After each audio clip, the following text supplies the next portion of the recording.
आता हे तुम्ही सगळ्यांनी काय आता ऑलरेडी तुमचं फील्डच हॉस्पिटलची आहे बरोबर ना.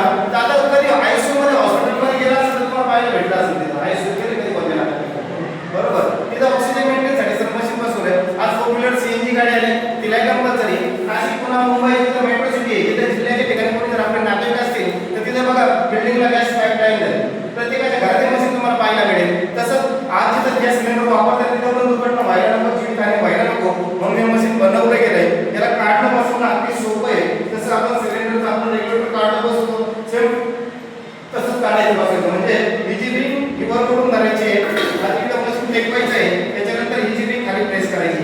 सर आता बटन जर मी याचं चालू केलं तर काय झालं पाहिजे गॅस सप्लाय चालू झाला पाहिजे बरोबर ना. बघा बटन ऑन केलंय लाईटर मारतो येतो का गॅस बाहेर नाही येते. काय येत नाहीये जोपर्यंत मी आणि माझं कुटुंब सुरक्षित होत नाही तोपर्यंत मशीन गॅस सप्लाय कुठं करणार नाही. तसं रेग्युलेटर जर असतं रेग्युलेटर काय करतो डायरेक्ट बटन चालू केलं गेलं गॅस सप्लाय चालू होतो. इकडे तुमचं बटन चालू आहे का पाईप लिकेज आहे का पाईप निघाला रेग्युलेटरला काही घेणं देणं नाही.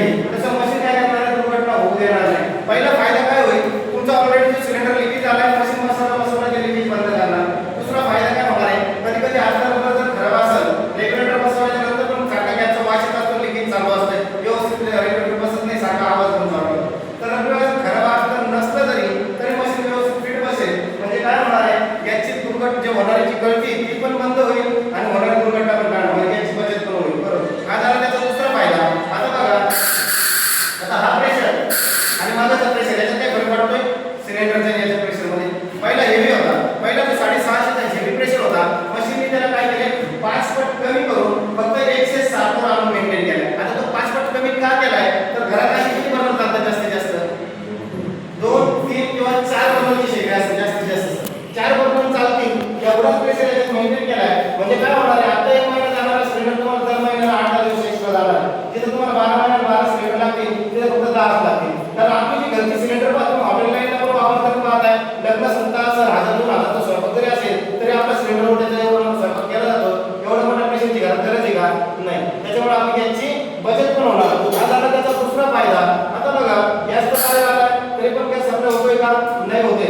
जोपर्यंत आपण कुटुंब सुरक्षित होत नाही मशीन गॅस सप्लाय पुढे करणार आहे. आता मशीनचं बटन चालू आहे त्याच्यावरती आपण आपलं रेग्युलेटर बसवलाय. रेग्युलेटरचं बटन ऑन केलंय. आता इकडे फ्रेमचं बटन चालू केलंय. आता इकडे बटन आपला चालू झाला पाहिजे होतंय का चालू नाही होते. का नाही होते जोपर्यंत मी त्याला परमिशन देत नाही का माझं कुटुंब सुरक्षित झालंय तोपर्यंत मशीन गॅस सप्लाय पुढे करणार नाही. आता परमिशन म्हणजे काय करायचंय हे जे घड्याळ दिसतंय सगळ्यांना हा काळा काटा पण दिसतो खाली रेडवर दिसतोय खाली लालवरती बरोबर. हा काळा काटा दिसतोय लालवरती नाही. याला काय करायचं 2 वेळेस आपण पुश करायचं 1 2 पुढे आला काटावरती बरोबर त्याला काटा वरती आला म्हणजे गॅस सप्लाय चालू झाला इकडे पूर्ण आपला चालू झाला. आता सगळ्यात महत्त्वाचा फायदा काय होईल सर एवढ्या 30-40 वर्ष तुम्ही कधी सिलेंडरचं वजन करून घेतलं नाही इथून पुढे पण तुम्हाला आता वजन करून घ्यायची गरज नाही. तुम्हाला माहिती असेल मॅडम सिलेंडर घेतल्यावर किती भरून आला कधी संपणार आहे हे सुद्धा तुम्हाला मशीन इंडिकेट करेल का परत भरून आलाय किती आणि संपणार कधी हे पण ते कसं हा जो काळा काटा आहे हा ग्रीनच्या वरती गोल्डन पॉईंट आहे. त्या गोल्डन पॉईंटला येऊन जर पुरेपूर येऊन टेकला समजायचं सिलेंडर पूर्ण फुल भरून आला. सूर्य नावावर येऊन जर आडवा झाला समजायचं सिलेंडर अर्धा झाला आणि खाली लालवर जर त्या काट्याने प्रवेश केला त्या पुढच्या 5-6 दिवसात सिलेंडर संपायला आलाय दुसऱ्या प्रकारची आपल्याला गरज आहे हे 4-5 दिवसात तुम्हाला इंडिकेट करणार. म्हणजे भरून आलाय किती आणि संपणार कधी हे तुम्हाला आजवर इंडिकेट होईल. त्याच्यावर याची बचत पण होईल आणि दुर्घटना पण होणार. हा झाला मशीनचा फायदा आणि बसवण्याची पद्धत. त्याच्यापेक्षा आपल्याला सेफ्टी सुरक्षा पाहिजे महत्त्वाची. आपल्या घरातला जो ऑरेंज कलरचा पाईप गव्हर्नमेंटने दिलेला आहे त्याला सुरक्षा पाईप बोललं जातं. गव्हर्नमेंटने सर त्याच्यावर एक्सपायरी डेट लिहून दिलेली आहे बिफोर चेंजिंग डेट. पाहिजे कधी पाहिजे मॅडम किती वर्षाची असते सांगता येईल कोणाला 2.5 ते 3 वर्षातून तो चेंज केला पाहिजे गव्हर्नमेंटच्या नियमाप्रमाणे. आपण 5-10 वर्ष तो पाईप चेंज करत नाही तो इथं खराब होतो लूज होतो पहिला शिवी इकडे जातो वर खाली करताना दुर्घटना सुरू होते. 200 रुपयाचं पाईप तरी महिला स्वतःचा जीव धोक्यात घालून स्वयंपाक करतच असतात इकडे कामाचे व्यस्त असतात आणि दुर्घटना झाली तर सगळ्यात पहिले त्याला दुर्घटनेला सामोरं कोणाला जावं लागतं जी महिला किंवा मुलगी त्याच्या समोर येतात. कधी ऐकलंय का त्याच्या दुर्घटनेत जेंट्सचा मृत्यू झाला ऐकलं कधी कोणी नाही ना महिलांचं. त्याच्यामुळे सगळ्यात जास्त जबाबदारी आपली पण पडते. जबाबदारी महिलांची पण आहे जेंट्सची पण आहे. आता मला सांगा चालू शिकले हा जर मी पाईप जर काढला तर काय होईल शक्य आहे का काढणं काढून दाखवतो तुम्हाला गाडीत पाहिजे तुम्हाला कोणी काही बोलत नाही दाखवू का काढू? काय काय काढायचं तुम्ही सांगा. नाही काढायचं बोला तुम्ही म्हणजे मला कळलं. पण 2 किलो जे उंट हलवण्यापेक्षा 2 मिनिटाची जी हलवली तर मला तर आवडेल जास्त. बरोबर काय होतं म्हणजे आपण किलो बसले म्हणून ते म्हणतात काय झालं तरी चालेल. नाही काढलं ते घालून टाकायला काही काढलं तरी कनेक्टिव्हिटी 1 सेकंदात इथं होईल आणि हा हॉट एक अर्धा सेकंदात कव्हर होईल आणि दुर्घटना स्फोट होईल. एकदा भारती गेली स्क्रीन परत येणार नाही. फक्त माझं विचारायचं रिझन वेगळं होतं. मी तुम्हाला मला माहित होतं मी तुम्हाला विचारलं काढू तर तुम्ही गांभीर्याने पाहत होते. अरे बाबा काय येणार नाही कशाला विचारलं काढू काय बरोबर ना.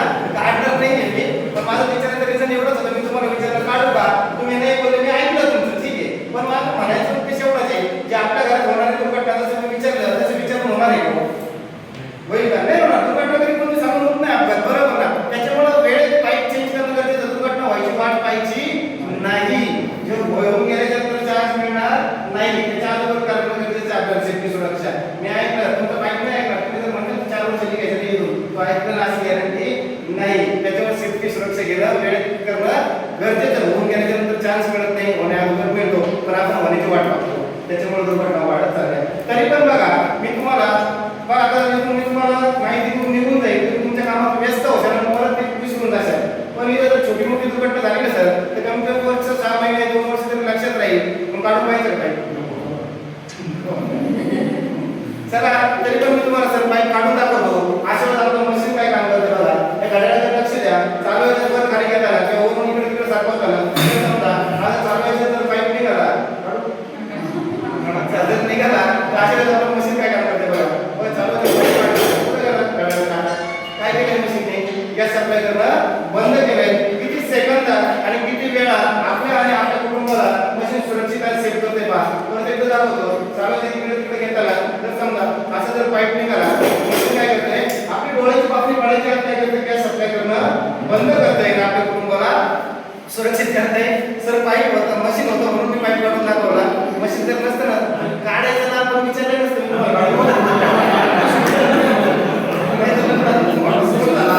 तरी तुम्हाला मी आपल्या मशीनचा 160 प्रेशर दाखवतो. बघा आपल्या मशीनचा 160 6.5 प्रेशर जर आपल्या घरात पाईप जर निघून पडला तर या किती असेल याच्यापेक्षा 50-60 फूट आत पुढे जोडली जाणार आहे. आपलं हॉल बेडरूम किचन एवढं मोठं आहे का 1 सेकंदात कव्हर होणार आहे. तुमचं पडायचं तर सोडा उठायला सुद्धा चान्स मिळणार नाही. त्याच्यामुळे जिथे दुर्घटना झाली तिथे 100% मनुष्य आले जाते. त्याच्यामुळं तो वेळेत पाईप चेंज करणं गरजेचं आहे. आणि बघा असं जर तुमचा पाईप 2 दिवस नाही 2 महिने 2 वर्ष तरी निघून पडला तुम्ही परमिशन जरी दिली मशीन असेल तरी गॅस सप्लाय पुढे होणार नाही. कारण मशीनला कळलंय तर तुमचा पाईपच नाही आला आहे. जोपर्यंत पाईप घ्यायला बसून तुम्ही सुरक्षित होणार नाही मशीन गॅस सप्लाय पुढे करणार नाही. हे झालं मोठ्या दुर्घटनेला सुरक्षित करते. त्याच्यानंतर छोटी दुर्घटना पहा. आपल्या घरातली जी महिला आहे घरची लक्ष्मी घरची गृहिणी बरोबर ना त्या महिलेला गॅसचा सर्व वास येतोय पण ती कधी गांभीर्याने विचार करते का वास येतो म्हणजे कुठं लिकेज झाला असं म्हणून कधी शोधायचा प्रयत्न केलाय. कधी पाईप चेक करणार नाही रेग्युलेटर चेक करणार नाही फ्लेम चेक करणार नाही. आपल्या स्वतः बनवण्याच्या कामात व्यस्त राहणार. मग अशा वेळेस ते छोटंसं लिकेज काय करतंय पेट घेतंय आणि सगळ्यात पहिल्यांदा त्या दुर्घटनेला त्या महिलेला किंवा त्या मुलीला बळी द्यावं लागते. कारण अशा वेळेस एक तर मुलगी किंवा ती महिला त्या शेगडीच्या समोर उभी असते. एक तर तिच्या अंगावर सिल्की साडी सिल्की ड्रेस किंवा सिल्की गाऊन अंगावर असतोय. अशा वेळेस तो भडका पूर्ण अंगावर येतोय आणि पूर्ण कपडे अंगाला चिकटले जातात. एकदा भाजली गेलेली स्किन आणि तो जळून विद्रुप झालेला चेहरा तुम्ही लाख ते 10 लाख रुपये जरी परत घातले तर परत येणार आहे का नाही ना. त्याच्यामुळे लगेच वास जर येत असेल तर पहिले ते चेक करणं गरजेचं आहे. पण जर मशीन असेल आणि आपल्याला लिकेज जरी झालं किंवा त्याने पेट जरी घेतला अशा वेळेस आपण मशीन काय काम करते बघा छोटंसं लिकेज करून दाखवतोय. असं लिकेज झालेलं असतं बघा लिकेज केलंय मशीनचा काटाकोड गेलाय खाली गेलाय बघा इथं असं लिकेज झालेलं असतं. इथं लिकेजमुळे गॅसचा वास पण येतोय. काही काही महिला असं लिकेज जर झालं ना सर आम्ही स्वतः पाहिजे घरात सेलोटेप पासून ते सेलोटेप चिटकून करत असतात. तसं करायचं नाहीये. दुर्घटना स्फोट झाल्याच्या चार्ज मिळणार रेशोचे चेंज केलं पण जर समजा त्या लिकेजने जर समजा अशी जर आग जर पकडली तर थांबणार किचन मध्ये सरळ किचन मधून नाही मी म्हणतो घराच्या गेटच्या बाहेर नाही बाहेर पडून जाणार. पण खा कारण जी आहे तो चहा नाही बरोबर ना. तुमचं 1 लाखाचं नाही 10 लाखाचं नाही 50 लाखाचा बंगला असेल 1 कोटीचा असो तो वाचणं पण तुम्ही बाहेर पळून गेल्याच्या नंतर हे लिकेज तेवढंच राहील का? 2 मिनिटानंतर काय होणार, वाढत जाणार आहे. आपलं रेग्युलेटरला लावून रिटर्न व्हाल आहे. आपलं रेग्युलेटर काय करणार आहे, हे आत खेचून सिलेंडरमध्ये सोडणार आणि सिलेंडरमध्ये जर आग गेली तर सिलेंडर 5 मिनिटाच्या आत गरम होऊन ब्लास्ट होऊन जाणार. पण आपलं मशीन जर असेल आणि छोटीशी आग थोडी जरी मोठी व्हायला लागली तर मशीन काय काम करतं बघा, थोडी आग मोठी करतो, मोठी केली इथपर्यंत जागा आली, कुठपर्यंत गेला गाडा खाली गेला, पेटते इथं पुढं काय केलं मशीन, तुला परमिशन देतोय तरी गॅस सप्लाय होतोय का? पेटते इथं पुढं कारण नाही, कारण मशीनला कळलंय तर तुमचं जे छोटंसं लिक्विड आहे ना थोडं मोठं व्हायला लागलंय, मोठं व्हायच्या अगोदर मशीन गॅस सप्लाय करणंच बंद करून टाकलंय. त्याच्यामुळे दुर्घटना आपण होणार नाही, आपल्या कुटुंबाला सुरक्षित केलंय. असं तुमचं लिकेज तुमच्या पाईपमध्ये हो, रेग्युलेटरमध्ये हो, फ्लेममध्ये कुठे लिकेज झालं, जोपर्यंत ते लिकेज काढून तुम्ही सुरक्षित होत नाही तोपर्यंत मशीन गॅस सप्लाय पुढं करत नाही. हे झालं छोटं आणि मोठं लिकेज. आणि आता ते शेवटचं लिकेज सांगतो ना ते लक्षपूर्वक आहे, शेवटचं लिकेज आहे. आता हे जे लिकेज सांगितलं ना मी तुम्हाला, हे 4 लिकेज पहिले हे आपल्या घरात रोज नाही होणार आहे, हे कधीतरी होणार आहे. 4 महिने 6 महिने वर्ष 2 वर्ष 3 वर्ष होईल, पण जर झाले तर 100% मनुष्य आहे. पण आता शेवटचं लिकेज जे आहे हे खरंच आहे का, मनापासून सिरियसली आहे का? कारण ह्या लिकेजमुळे आज भारतात सगळ्यात जास्त महिलांची बळी गेली. एवढे जास्त प्रमाणात महिलांच्या दुर्घटना झाल्या तरी पण महिला ह्या लिकेज तयार मानायला तयार नाही. रोज घडते तरी दुर्लक्ष करताय. आणि विशेष म्हणजे हे लिकेज तुमच्या आणि माझ्या घरात रोज घडतंय, सकाळ दुपार संध्याकाळ, तरी महिला विषयी सिरियस नाहीये. ते म्हणजे कोणतं आठवतं मॅडम? येस येस येस, सकाळी सकाळी उठल्यानंतर पहिल्यांदी शेगडीवर काय ठेवतात, चहा किंवा दूध, आणि काय होतंय दुसऱ्या कामात व्यस्त होतात. त्यांची काही चूक नाही, कारण सकाळी सकाळी महिलांच्या बाबा अनेक कामाची गडबड असते, धावपळ असते. इकडे चहा दूध ठेवून दुसऱ्या कामात व्यस्त होतात. इकडे चहा किंवा दूध जाऊन बर्नरवर पटून बर्नर विजला जातो, किंवा आपल्या किचन रोडच्या शेजारी खिडकी किंवा दरवाजा असतो, कधी कधी जोराची हवा येते, त्या हवेने पण असं बर्नर विजला जातो. अशा वेळेस आपला रेग्युलेटर गॅस सप्लाय बंद करतो का? नाहीतर बाहेरच्याच प्रेशरने गॅस सप्लाय सुरू राहतो. महिलांना ज्यावेळेस दुसऱ्या कामात व्यस्त होतात 2-5 मिनिटानंतर गॅसचा वास येतो, त्या डायरेक्ट काय करतात, हातातलं काम करत तसंच टाकतात, पटकन किचन मध्ये पळत येत आहे, मागचा पुढचा विचार न करता डायरेक्ट लाईटर घेतात, डायरेक्ट लाईटर मारतात. एक लाईटर 2 लाईटर मारतात, तिसऱ्या लाईटरला काय होतंय, जेवढा तिथे गॅस पसरलाय तेवढा भडका होतो किंवा भरभर असा आवाज येतोय. चुकून 25 ते 30 मिनिटं जर असं बर्नर जर किचन मध्ये चालू राहिला तर काय होईल, पूर्ण सिलेंडर किचन मध्ये खाली होईल. आणि जर छोटा जरी स्पार्क त्याच्या संपर्कात आला ना तर जागेवर ब्लास्ट होण्याची बरेचसे ठिकाणी दुर्घटना झाल्या. कारण ज्यावेळेस तुमच्या घराचा बर्नर बंद होतो तर एवढं सिरियस म्हणजे तुम्ही हलक्यात घेऊ नका. ज्यावेळेस तुमच्या घराचा बर्नर बंद झाला तर काय केलं नाही तुम्ही तुमच्या हाताने त्या दुर्घटनेला तुमच्या घरात आमंत्रित केलं. कारण या सिलेंडर मधून 1 किलो गॅस बाहेर आला, ऑक्सिजन मध्ये मिळाला तर 25,000 किलो गॅस तयार होतो. आणि टोटल सिलेंडर 14.2 ग्रॅम जर पूर्ण किचन मध्ये खाली झाला तर 3,60,000 किलो गॅस तयार होतो. या सिलेंडर मध्ये एवढी ताकद आहे, दिसायला एवढंच आहे पण याच्यात एवढी ताकद आहे ना, उभा जर ब्लास्ट झाला तर 14 म्हणजे 14 मजल्याची बिल्डिंग 2च मिनिटात खाली येतो. आणि आडवा ब्लास्ट झाला तर रेल्वेची कमीत कमी 7 ते 8 डबे अर्ध्या मिनिटात जाळून खाक करायची ताकद आहे याच्यात. म्हणून आज गव्हर्नमेंटने त्याला इंटरनॅशनल बॉम्ब म्हणून घोषित केलाय. आज 1800 रुपये बॉम्ब कोण आणून ठेवला कुटुंबात आज आपण सिरियस नाही सर, घरातले आपण मोठे असतो तर आज आपली मुलं सिरियस असतील का? आज मुलांना आपण काय करतो, आपण कामात व्यस्त असतो, जा बाबा तुझ्या हाताने मॅगी बनवतो, तुझ्या हाताने कर, आणि मग नंतर मग काय करायचं, खेळायच्या मला विसरून जातात. आज मुलांना सोडा, पण आपले वडीलधारी माणसं पण आहे आपल्या घरात. आपल्या स्वतःचे आई वडील असतील किंवा आपले सासू सासरे असतील, ते पण वय झाले, त्यांचं वयामानाने चहा पाण्यासाठी फ्लेम चालू करतात पण ते बंद करायचं विसरून जातात वयामानाने. त्याच्यामुळे लिकेज होतंय, दुर्घटना होते, स्फोट होतोय, याचं प्रमाण वाढत चाललंय. आता थोड्या त्या दिवशी दुर्घटना झाली, थोडं माहित असेल तिथं दुर्घटना सगळ्या शिक्षिका मॅडम होते, सगळ्या दूध आला, मॅडमने दूध घेतलं, दूध तापवायला ठेवलं, दूध गरम करायला ठेवलं, तेवढं मॅडमच्या बहिणीचा फोन आला. सर आता बहिणीचा फोन आला, किती वेळ झाला? 1 मिनिट. जसं मॅडम फोन घेतला, बोलत किचन मधून हॉलमधून गॅलरी 5, 10, 15, 20 मिनिटं बोलायचं नातं कशी झाले कळलं नाही. इकडं फोनवर माझ्या मारायचा चालू राहिला, इकडं दूध गरम झालं, तू गेलं, बर्नर फिरला, लिकेज सुरू झालं. अर्ध्या तासाने मॅडमला ज्यावेळेस गॅलरीत वास आला त्यावेळेस त्यांना किती झाला, खूप ठेवलं वाटलं. थोडीफार माहिती होती मॅडम शिक्षिका असल्यामुळं, त्यांनी काय केलं, तो मोबाईल तसंच फेकला, पटकन किचन मध्ये पळत आले, आल्याने घराचे सर्व दार खिडकी उघडले, सर्व गॅसचे बटन वगैरे बंद केले, पण पूर्ण सिलेंडर किचन मध्ये खाली झाला. आता सिलेंडर गॅस तो आहे हवेपेक्षा जड आहे, त्याच्यामुळे तो खाली पसरला गेला, तो गॅस काही करून बाहेर राहिला, तो वासाने त्यांना मन मारायला लागलं, दूध मारायला लागलं, काय करावं काही कळलं ना. पण आता वरती सासू मुलांना खाली गॅसचा वास होतोय, पण त्या गॅसच्या वासाने ऍक्च्युअली त्यांचा वास आवाज सुद्धा बाहेर निघाला. काय करावं काहीच समजेना. त्यांचं बॅड लक का घराचा फॅन होता, त्या फॅनकडे त्यांचं लक्ष गेलं आणि त्यांना वाटलं फॅनचं बटन दाबलं, फॅनची हवेने कमीत कमी याचा वास बाहेर निघून जाईल. माझा कुठला विचार नाही केला, पटकन गेलं फॅनचं बटन दाबलं. जसं फॅनचं बटन दाबलं छोटंसं स्पार्क झालं, ते स्पार्क सिलेंडर फेकून देतं जागेवर ब्लास्ट झाला. अक्षरशः ती बॉडी सोडून पूर्ण बॅडची काळी पडली होती, पूर्ण हात पाय पडले होते म्हणजे एवढी बॅड परिस्थिती होती. बरोबर. म्हणजे आता मी एक्झाम्पल का सांगितलं तुम्हाला, कारण हे जे उदाहरण का सांगितलं, कारण जे त्यांच्या घरात घडले हे आपल्या पण घरात घडताय. जो सिलेंडर ब्लास्ट झाला तो सिलेंडर आज आपल्या पण घरात आहे. जसे त्यांच्या घरात व्यक्ती कसे आपल्या पण घरात आपला अनुभव आपला परिवार आहे, त्याच्यामुळे आपण काळजी घेणं गरजेचं आहे. बरोबर. आता मी तुमच्या सोबत बोलतोय तर खरं गॅसचा वास येतोय तुम्हाला, गॅस सप्लाय चालू आहे बरोबर ना. आता इथं गॅसचा वास येतोय म्हणजे इथं गॅस किती चालू आहे. आता आपल्या घरातलं लाईटला काय फक्त थंडी आहे, माझ्या लाईटला काय झोप आहे. आता जर मी कुठे लाईट जर मारला तिथपर्यंत गॅसचा वास येतो, तिथपर्यंत जर आग आली पाहिजे, तिथपर्यंत गॅस आलेला आहे बरोबर ना. तर मग मला माहिती लाईट कुठपर्यंत गॅस आला, तुमच्यापर्यंत येतो वास येतो येतो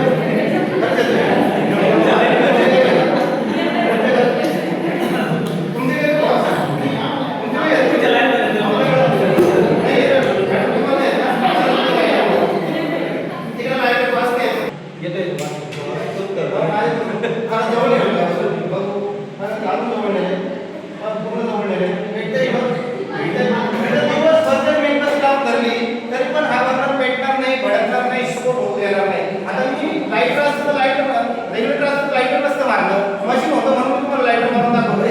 कारण का, कारण ज्यावेळेस तुमचा असा बर्नर बंद होतोय ना, त्यावेळेस अशा वेळी लगेच मशीन काय काम करतंय, 80% गॅस रिड्यूस करतंय म्हणजे दाबून धरतंय आणि फक्त 20% गॅस बाहेर सोडतो. स्मेल येण्यात होता तर आपल्याला कळावं का आपला बर्नर विजलाय म्हणून. आता हा बर्नर पेटणार आहे, कधी पेटणार आहे, जोपर्यंत ही आग एकदम अगदी त्याच्या जवळ जात नाही तोपर्यंत पेटत नाही. आणि किती पेटतो ते पण पहा, काय एक्स्ट्रा भडका वगैरे करतोय का पहा, किती जवळ गेलं किती पेटलाय, काय एक्स्ट्रा भडका झालाय, जेवढा मी जवळ तेवढाच पेटलाय, एक्स्ट्रा झालाय का.